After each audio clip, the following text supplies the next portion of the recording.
प्रतिभा जैन सिंगोली से महाराज श्री के नमोस्तु। जैन विधि से फेरे कराने वाले पंडित जी साहब की संख्या बहुत कम है, पर जो वह फेरे करने में आड़ से बहुत पैसे की मांग भी कर रहे हैं, तो इसके लिए फिर हम लोगों को क्या करना चाहिए महाराज जी? कोई पैसे की मांग नहीं। कितना कर रहा है?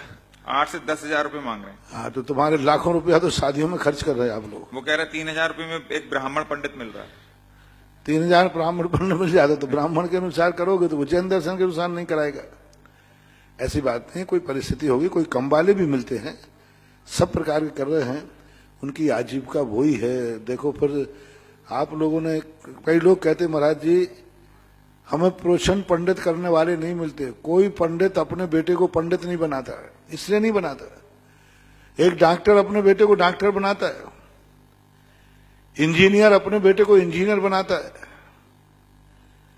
लेकिन कोई पंडित अपने बेटे को पंडित नहीं बनाता। क्यों?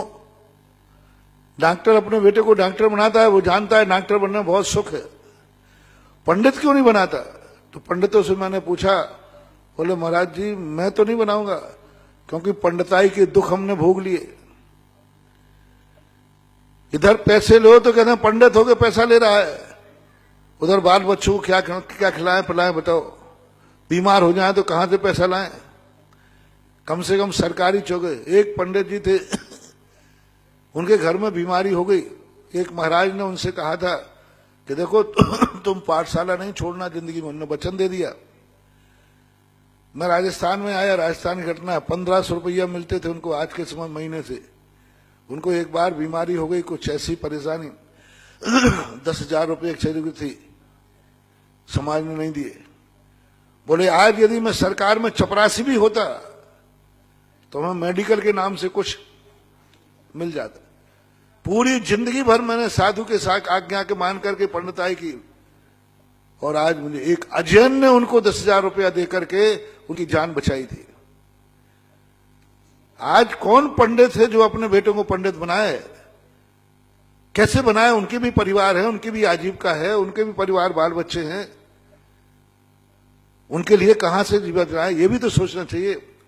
मैंने पंडितों को कई बार, पंडितों के लेकर के कई बार डांटा, फटकारा, लेकिन आज मैं तुम लोगों को भी फटकार रहा हूं। आपको ये भी देखना है कि पंडित का परिवार, आप बताइए उनके साल भर का देख लीजिए कितना मिलता है। एक 10-10, 20-20 साल के पंडित हैं, आज अपना एक मकान नहीं खरीद पा रहे।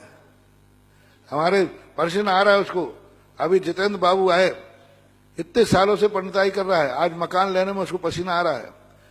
और यदि मान लो सरकारी नौकरी में चपरासी भी होता ना तो अभी तक झोपड़ी ले लेता। एक छोटा सा मास्टर होता तो भी झोपड़ी ले लेता है। ऐसा नहीं करो। और देखो उनका भी, देखो उनकी भी आजीविका देखो। अरे 10 लाख क्षण पर मैं आया, 10-25 हजार 50 हजार ले भी गया, साल भर का गुजारा कैसे चलाएगा वो? आप उतना करके देखिए। आज एक मंदिर में, पाठशाला में पंडित को पढ़ाने कैसे भेजें, किसको भेजें? आप जितना पैसा देता है उतने घर में आपके यहां दूध आता है। जितना पैसा आप उसको दे उतने आपके घर में दूध आता है, सब्जियां आती हैं, और आप पंडित होकर से क्या चाहते हो? बंधु, आज मैं लाइन लगा सकता हूं। आज सरकारी नौकरी के लिए 100 नौकरी चाहिए पड़ते, 10,000 फॉर्म भरे जाते हैं। ये लाइन में यहां लग सकता हूं तो मैं एक पंडित चाहिए, 100 पंडित दिलाऊंगा। बस उनको आजीविका का सुविधा मिलना चाहिए। क्यों कोई पंडित नहीं बनना चाहता? 100 पंडित चाहिए, हमारे पास 10 हैं, और 100 चपरासी चाहिए, और 1,000 चपरासियों के फार्म भरे जा रहे हैं। चपरासी के 100 चपरासी चाहिए, और फार्म कितने आए? 1,000। और तुम्हें 100 पंडित चाहिए, एप्लीकेशन कितनी आई? 10 की। तो ये सोचना चाहिए थोड़ा सा। बाजे वालों को 10,000 दोगे? आज तक ये प्रश्न नहीं किया किसी ने कि महाराज बाजे वालों ने 10,000 रुपया ले लिए।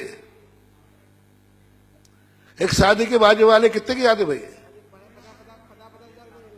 40,000 50,000।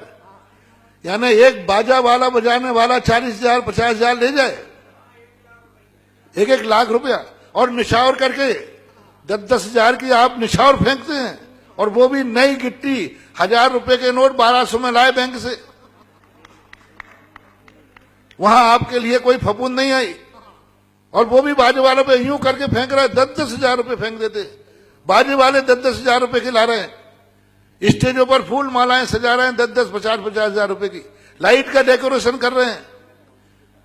और जो तुम्हारे मांगली कर रहा है, जो तुम्हारा मंगल कर रहा है, जो तुम्हारे वर वधू के लिए मंत्र पढ़ रहा है, जिससे तुम्हारा सुहाग होना है, जिससे तुम्हारा सौभाग्य होना है, जिनके मंत्रों से तुम्हारी जिंदगी का सगुन होना है, उनको 10,000 होने में तुम्हारी नानी मर रही है। 10,000 रुपया देने में तुम्हारे लिए पसीना आ रहा है, और बाजे वाले तुम्हारे 10,000 लेके गए शराब पियेंगे। पूछो क्या क्या करते।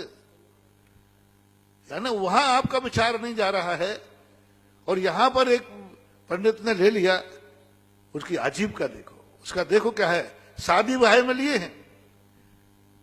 यही प्रश्न तुम पंचकर्णा का करते तो शायद मैं इतना नहीं बोलता। हाँ, यदि तुम कहते महाराज जी पंडित जी विधान के 10,000 ले गए तो शायद मैं पंडित को डांटता। लेकिन वो प्रश्न किस पे किया तुमने? आप बताइए, आपके फिजूल के शौक के खर्च उस शादी में कितने हुए?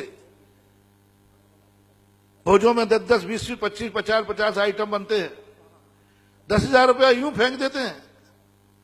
मिठिया बनाने वाला 10,000, 20,000 रुपया ले गया। कितने फिजूल के खर्च है? उनके खर्चों में शादी ब्याह का यदि पंडित पैसा ले रहा है, कोई बुराई नहीं कर रहा है, क्योंकि 40% से ऊपर ज्यादा शादी ब्याह में वेस्टेज व्यर्थ का खर्च होता है। इसलिए कोई बाधा नहीं, मैं आपकी बार 10,000 से थोड़ा फीस बढ़वा दूंगा, जितने मेरे। क्यों? मंत्र पढ़ना है, सम्यक मंत्र पढ़ा लो 3,000 रुपए में, मिथ्या मंत्र पढ़ा लो।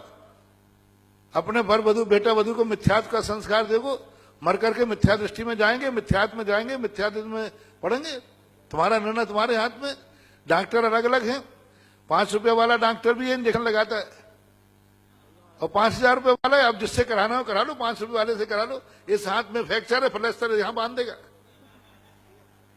करा लो, कौन मना कर रहा है? 5 रुपये में बताया, फिर 50। डॉक्टरों की अलग अलग कीमत क्यों होती है? उसका वैल्यू होती है।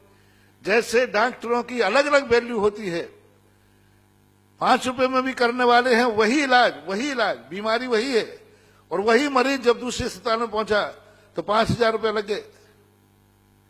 क्यों? बीमारी एक है, डॉक्टर ने अलग अलग लिया। जिस प्रकार डॉक्टर अलग अलग हैं, यहां पंडित भी अलग अलग हैं। 3,000 वाला पंडित 3,000 के हिसाब से है, 10,000 वाला 10,000। वो मिथ्या वचन पढ़ रहा है, मिथ्या मंत्र पढ़ रहा है, मिथ्या कल्पना कर रहा है, और ये सम्यक मंत्र पढ़ रहा है, सम्यक मंगल कर रहा है। निर्णय आपके हाथ में।